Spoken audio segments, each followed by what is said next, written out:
ఓ చిన్న పాప పక్కింటి వాళ్ళు ప్రార్థన చేస్తూ ఉంటే వెళ్ళి వాళ్ళతో పాటు ఏకీభవిస్తూ ఉండేదట. ఆ కుటుంబం అంతా కలిసి ప్రార్థన చేస్తున్నప్పుడు పక్కింటి పాప వచ్చి వీళ్ళతో పాటు చక్కగా పాటలు పాడేది, వీళ్ళతో పాటు చక్కగా బైబిల్ చదువుతూ ఉంటే వినేది, వీళ్ళు ప్రార్థన చేస్తూ ఉంటే తాను మోకరించేది. ఒకరోజు ఉండబట్టలేక అడిగేశారు, నువ్వు మేము ప్రార్థన చేస్తూ ఉంటే మా ఇంటికి వచ్చి ప్రార్థనలో ఏకీభవిస్తావేమిటి? మీరు కూడా క్రైస్తవులే కదా, మీ ఇంట్లో ప్రార్థన చేసుకోవచ్చు కదా అని అంటే ఆ పాప ఏముందో తెలుసా? అంటే మా ఇంట్లో ప్రార్థన ఉండదంటే ఎందుకని? మా ఇంట్లో యేసయ్య లేడుగా. ఎందుకని?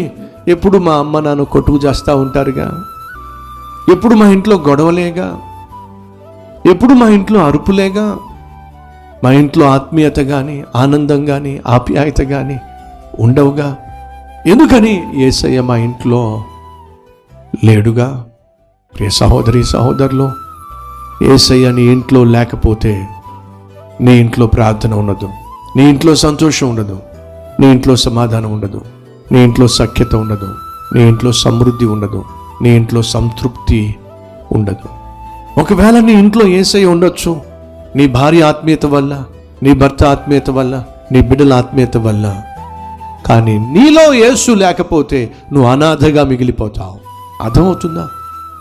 నీ భార్య ఆత్మీయురాలు, నీ బిడ్డల ఆత్మీయులు, భర్తగా నువ్వు తాగుబోతూ తిరిగిపోతున్నట్లయితే వాళ్ళ ఆత్మీయతను బట్టి, వాళ్ళకున్నటువంటి భక్తిని బట్టి దేవుని యొక్క సన్నిధిని వాళ్ళు అనుభవిస్తూ ఉంటారు. కానీ ఆ ఇంట్లోనే తాగుబోతూ అయినా తిరుగుబోతూ నువ్వు మాత్రం ఒక అనాథగా జీవిస్తావు. ఆనందం లేకుండా, ఆత్మీయత లేకుండా, వాళ్ళతో కలిసి ప్రార్థించకుండా. నీ భర్త మంచివాడు కావచ్చు, నీ బిడ్డలు మంచివాడు కావచ్చు, నీ భర్త నీ బిడ్డలు కలిసి ప్రార్థన చేస్తూ ఉండొచ్చు.